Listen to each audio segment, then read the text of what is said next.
A culmination today of a year's worth of work toward justice.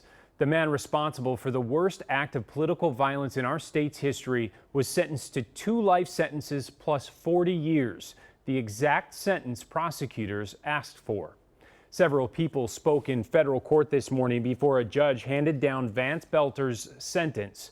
Among them, the children of Melissa and Mark Hortman, and Senator John Hoffman and his wife Yvette, both of whom were shot multiple times in the attack. Danny Spiewak was in the courtroom for the emotional hearing and joins us from the Capitol.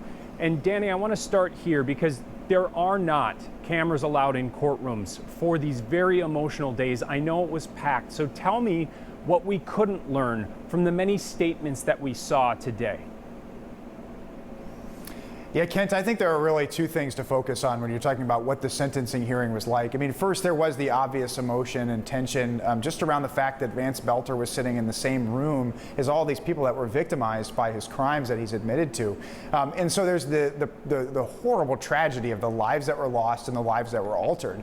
But the other thing that I think that really came through in the courtroom was just the profound impact that this has on the state of Minnesota as a whole. And that was another theme that you heard from almost everyone that spoke, that this wasn't just an attack on the people that were victimized by this. This was an attack on the entire state, on the idea of democracy itself. And so I think that's the seriousness of the crime that you hear the judge talking about, the U.S. Attorney's Office talking about.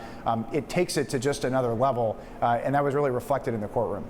Danny, I wanted to ask you about that because in the days leading up to this, we began to hear a little bit more about the political motivations behind Boelter's attack.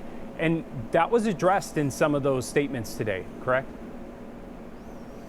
Yes, and I think, we've known for more than a year what Boelter was attempting to do, that it was a very targeted attack on Minnesota's Democratic Party. But even in the recent court filings and in the sentencing, there was more that came out about just what those motivations were. The fact that he was very intentionally aware of the fact that Minnesota's legislature was so closely divided. It has a tied House, a 1-vote DFL control in the Senate, that he was attempting to influence politics by killing legislators. I mean, just to put it matter-of-factly, it really strikes terror in the hearts of really anyone that does public service in Minnesota. But that's what a lot of the representatives who spoke today said, that they do not want to be defined by this violence and the fact that they are not going to let that fear deter them from serving the public and continuing to do the work for Minnesota. Okay, Danny, I know you've had a long day in court. One last quick thing is, what is the thing that you are going to remember from this day that transpired in that courtroom today? That's a really good question. I think probably just the testimony from the Hortman children, from Sophie and Colin. I think, we've not heard a lot from them, understandably.